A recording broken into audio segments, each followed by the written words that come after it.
կզածնելու են։ Փաշինյանը հունից դուրս է գալիս, երբ Արաբկիրում քարոզարշավի ժամանակ պատերազմում անհետ կորած փոխգնդապետի քույրը նայում է ԿՊԻ վարչապետի տեխնացուի աչքերի մեջ ու մեղադրում հայրենիքը գողանալու համար։ Դուք գողացել եք իմ երեխեքին, դուք գողացել եք իմ եղբորը, Որ երեխային է։ դուք իմ եղբորն եք գողացել, դուք գողացել եք իմ ուրախությունը։ Կրքերը բորբոքվում են, Փաշինյանի կողմնակիցները Փաշինյան վարչապետ են բանկարկում։ Մի տղամարդ, ով ըստ էության ԿՊԻ կողմնակիցն է, մի կերպ է զսպում իրեն, որ չմիջամտի կնոջ ու Փաշինյանի երկխոսությանը։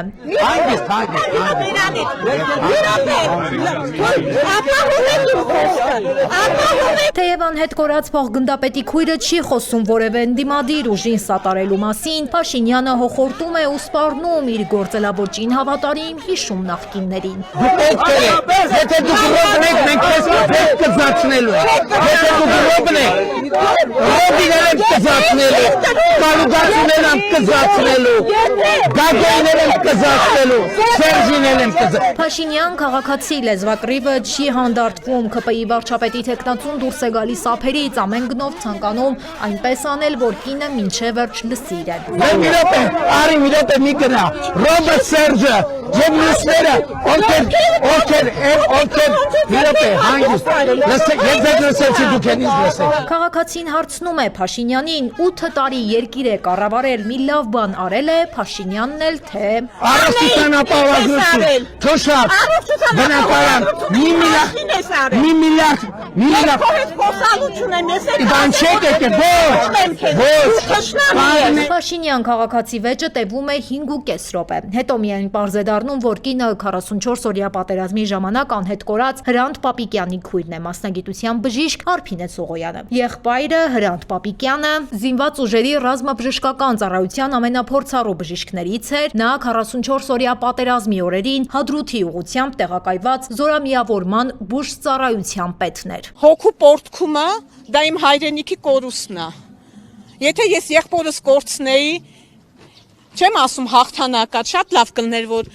առաջին պատերազմում ենք մասնակցել, զոհեր տվել, բայց մեզ հպարտ ենք զգացել, մեզ արժանապատիվ ենք զգացել։ Եթե լիներ հաղթանակած երկրի կորուստ կամ գոնե մի քիչ արժանապատիվ պարտված երկրի կորուստ, ես անհամեմատ ավելի թեթև կտանեի այս ցավը։ Ինքը պղծեց ամեն ինչ։ Հայրենիքի անպատիվ կորուստը չի կարող ներել։ Սողոյանը վախեր չունի, որ իր հետևից կգան, կահաբեկեն Փաշինյանի հետ ունեցած ոչ հաճելի զրույցի համար։ Թող գան, եթե դրա համար ես պատրաստ եմ ամեն ինչի։ Ես ասում եմ, ես չէի կարող հանդուրժել, որ ինքը գա իմ սրբավայրը, իմ տունը իմ սրբավայրն է։ Գա ստեղ իր կեղտոտ ոտը հասնի ստեղ եւ ես իմանամ ու չիջնեմ ներքև։ Վիճաբանությունից հետո Փաշինյանը չի հանդարտվում, ավելի է կոշտացնում հռետորաբանությունն ու սկսում է սպառնալ ընդդիմադիր քաղաքական գործիչներին։ Պոլերով ենք տալու դրանք, սատկացնելու ենք։ Ոչինչ, դրանից հետո իրավապահները գնահատական, ես ասում եմ, հետո որ մասկեքով ավտոմատ ուսներին դրած խոսում են, ես դրանց հատ գտնելու եմ ու սատկացնելու եմ, բառից իրավական հերթին։ ԿՊԻ քարոզարշավը մայրաքաղաքում մեղմ ասած հարց չի ընթանում։ Իմ երկիրը ծախել է, դուք իմ տունը ծախել եք, իմ արցախը։ Որտեղ ես ապրել եմ։ Շատ լավ, բալիկա։ Կմեծանակ Ես արդեն հասկանում եմ, որ ես հասկանում եմ, թե այսքան ժողովուրդն է հասկանա, որ դուք ծախել եք արցախ։ Ես քեզ սիրում եմ։ Մարդիկ մերժում են Փաշինյանին։ Փաշինյանին մոտեցած մի կին ասում է, թե ինքը 5000 զոհի պատճառ է դարձել։ Փաշինյանն էլ թե որտեղից այդ 5000 թիվը ումից է լսել։ Գոյություն ունի նաև երկնային արդարությունը, դուք պատասխան տալու եք ձեր արած։ Բնական, իսկ ինչու միայն ես։ Ինչի իսկ միայն ես։ Միայն ես։ Չէ, ձեր թիմով։ Դուք չէ, դուք երաշխավորված եք, դուք ազատագրված։ Մարասների համար Դե բոլորս էլ մենք մարասների հետ կապ չունեք։ Ես 5000 հոգու մավան պատասխան ասում եմ կներեք։ Թեկուզ լավ ձեր ասած թիվը, թեկուզ ձեր ասած թիվը։ Ես անմեղ երեխեքի մավան պատասխան։ Անմեղ երեխեքի ուրախ եմ։ անմեղ մի րոպե, ես ուրախ եմ, որ ես